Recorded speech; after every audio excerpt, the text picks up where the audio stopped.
கல்கி 2024ல தமிழ் டப்ல தியேட்டர் வெளிவந்த ஒரு action adventure movie. Knock Ashwin இந்த படத்தை வந்து டைரக்ட் பண்ணியிருக்காங்க. பிரபாஸ், அமிர்தா பச்சன், கமல்ஹாசன், தீபிகா படுகோனா, பசுபதி மற்றும் பல இந்த படத்தை நடிச்சிருக்காங்க. இந்த படத்தோடைய கதையை பார்த்துடலாம். படத்தோடைய வில்லனான கமல்ஹாசன் 200 வருஷம் ஆகியும் உயிரோடு இருப்பாங்க. ஆனா அவங்க ரொம்ப வயசு முதிர்ந்த ஆளா இருப்பாங்க. இளமையை மீட்கணும்னா அந்த நாட்டில் இருக்கிற கர்ப்பிணி பெண்ணுடைய வயிற்றுல ஒரு திரவம் ஒன்று இருக்கும். அந்த திரவத்தை தன்னுடைய உடம்புல புகுத்திட்டா உடனே இளமையாயிருவார். அதற்காக அந்த நாட்டில் இருக்கிற அனைத்து கர்ப்பிணி பெண்களையும் கொடுமைப்படுத்தி ஆய்வகத்தில் வச்சு அப்படி கொண்டுட்டு வருவாரு. யாருக்கிட்டையுமே அந்த திரவம் இருக்காது. இறுதியில அந்த ஆய்வகத்தில் பணிபுரிய தீபிகா படுகோனா அவங்க வயிற்றுல தான் இந்த திரவம் இருக்கும் அப்படிங்கிற உண்மையை கமல்ஹாசன் வந்து தெரிஞ்சுக்குவாங்க. உடனே அவங்களையும் எப்படியாவது அந்த வயிற்று திரவத்தை எடுக்கணும் அப்படின்னு முயற்சி பண்ணுவார். அந்த சமயத்துல ஹீரோ பிரபாஸ் என்ட்ரி ஆகி அவருடைய முயற்சியை தடுப்பாரு.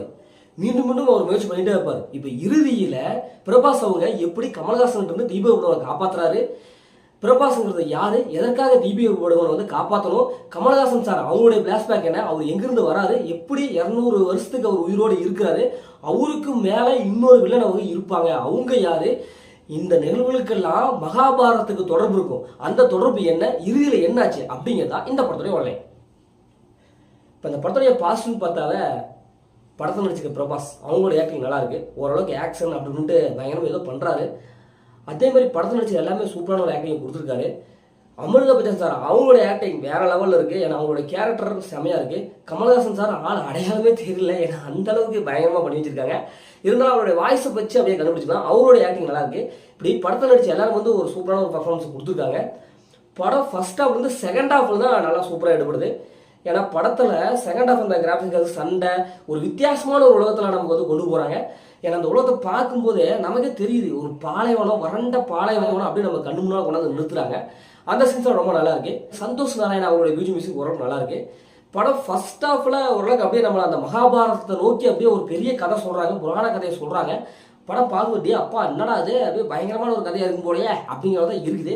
இதுல என்ன ஒண்ணுன்னா பிரபாஸ் வந்து ஒரு 25 நிமிஷத்துக்கு அப்புறம் தான் உள்ள என்ட்ரி ஆவாரு. அது வரைக்கும் அவர் எங்கடா இருக்காரு அப்படிங்கிறதான் இருக்குது. ஃபர்ஸ்ட் ஆஃப் எல்லாமே ஒரு பிளாஷ்பேக், இவங்க யாரு அவங்க யாரு, ஒரு அறிமுகம், வில்லன் யாரு, கமல்ஹாசன் இப்படி எல்லாத்தோடைய அறிமுகம் ஃபர்ஸ்ட் அப்படியே வந்துடும். அந்த படத்துடைய மைனஸ்ன்னு பார்த்தாவே படத்தோட லென்த்து 3 மணி நேரம் ஓடுதுங்க. எப்பா சாமி எப்பா என்னையா 3 மணி நேரம் ஓடுறீங்கய்யா அப்படிங்கிறதான் இருக்குது. ஏன்னா படத்தை நம்ம டீப்பாக கவனிக்கணும். ஃபர்ஸ்ட் ஆஃப் எல்லாம் ரொம்ப பொறுமையை சொதிக்கிறாங்க. என்னடா இது அப்படியே அதே தான் காமிக்கிறாங்களா அப்படின்ட்டு லைட்டாக கண்ணில் கொஞ்சம் தூக்கம் வருது. நிறைய பேர் தூங்கிடுவாங்கன்னு நினைக்கிறேன். குறிப்பாக குட்டீஸை கவர் பண்ண எடுத்துக்கிறாங்கன்னா குட்டீஸ்க்கு அது பிடிக்காதுன்னு நினைக்கிறேன். இவங்க ஒரு வரலாற்று சிறப்புமிக்க படமா இல்லை அறிவியல் படமா எதை சொல்ல வராங்க அப்படிங்கிற கான்செப்ட் ஃபர்ஸ்ட் ஆஃப்ல அப்படியே அங்கேயும் கதையெல்லாம் போகுது, கொஞ்சம் குழப்புது. இருந்தாலும் அந்த ஸ்க்ரீன் பிளே ஒரு இன்ட்ரெஸ்டாக கொடுத்துருக்கலாம். அந்த ஸ்க்ரீன் பிளேவை தவற விட்டாங்க.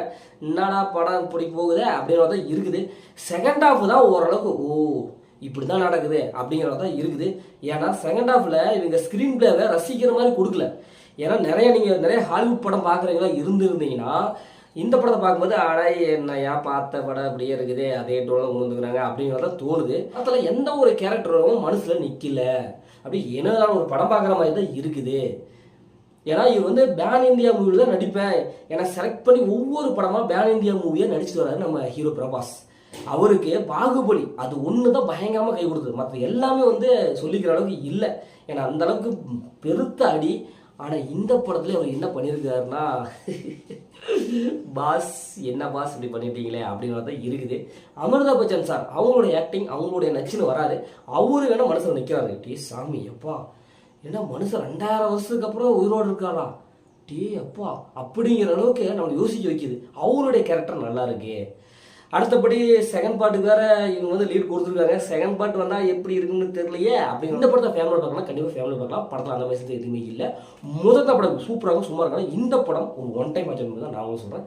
ஓகே, இதேமாதிரி அடுத்த ஒரு புதிய மூவியில் சந்திப்போம். உங்களிடம் உங்கள் கவி பாரதி.